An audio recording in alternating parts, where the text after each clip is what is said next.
Okay, simplifying fractions for you now. Okay, the idea of simplifying fractions, it includes in the name, it's a fraction, and we're trying to make it simpler. We're trying to basically use numbers that are smaller, but end up meaning the same thing. Okay, so in the same way that you know a half is the same as 2/4, okay, if we started with something like 2/4, we want to simplify it down to a half, okay? What we're doing when we do that is we're basically dividing the top and the bottom number by exactly the same number, and that's the clue here, okay, that's the key.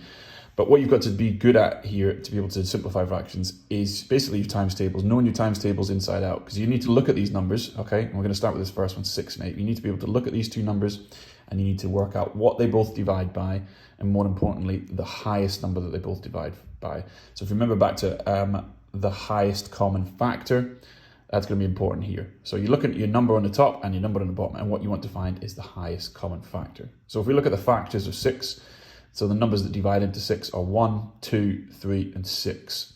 Numbers divided into 8 are 1, 2, 4, and 8. So basically what we want from those two lists is we want the highest number that's in both of those lists, which is 2. So 1's in both of those lists. If we divide it by 1, it's not actually going to change anything. But if we divide the top and the bottom by 2, it does change it. It does simplify it. 6 divided by 2 is 3. 8 divided by 2 is 4. And we've now created ourselves a simpler fraction. Okay, 6/8 is the same as 3/4. Okay, so if you were to eat 6/8 of a pizza, it would be the same as eating 3/4 of that pizza. But it's now simpler, it's easier to use, it's easier to deal with. Okay, right, so the second one, same idea. We're looking top and bottom, we're looking for a number that goes into the top and the bottom of both of these numbers.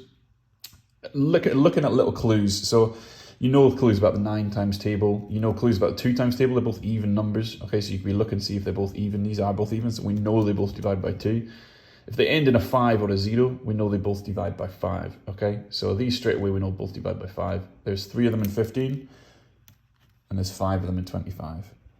And what you can be doing is once you get to this stage, okay, look to see if it can be simplified any further, because it's not always just going to be one stage of simplification. So 3 and 5, do they divide by anything other than 1? No, they don't. So that's it in its simplest form, okay? Right, 18 over 21, same kind of idea, just a little bit bigger numbers now, but we just need to go through our times tables and work out what they both divide by. 18 and 21 both divide by 3. There's 6 of them in 18, and there's 7 of them in 21, okay? And again, we can double check, we can check at the end once we think we simplified it enough. Can we simplify it any further? 6 and 7, the only thing they divide by is 1, so we can't simplify it any further than that. Okay, so 6/7 is our answer. Right, this last one's a bit more complicated because these are much, much bigger numbers and not necessarily numbers we use a lot when we're dealing with our times tables, okay? But what I want you to be aware of is if you have bigger numbers like this, you can do it in stages. So you don't have to spot straight away what these are the highest common factor that these both divide by. So we could be thinking, right, these are both even numbers, so they both divide by 2. And I divide them both by 2. Top divided by 2 is 21, and the bottom divided by 2 is 42, okay?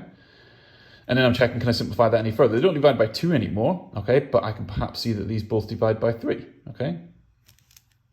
21 divided by 3 is 7.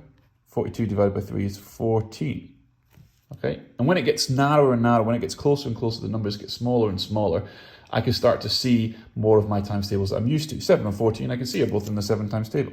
7 divided by 7 is 1. 14 divided by 7 is 2. 14 divided by 7 is 2, yeah?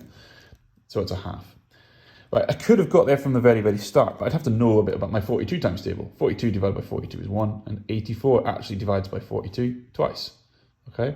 At this stage, I could have seen that they both divide by 7. I could have seen that they actually both divide by 21, okay? So there's lots of different ways of getting to the final answer, but you've just got to make sure you get all the way there, because all of these 4 fractions, they're all exactly the same, okay? They're all the same quantity, and that's what we're thinking about when we're dealing with fractions. We're thinking of a quantity of something else.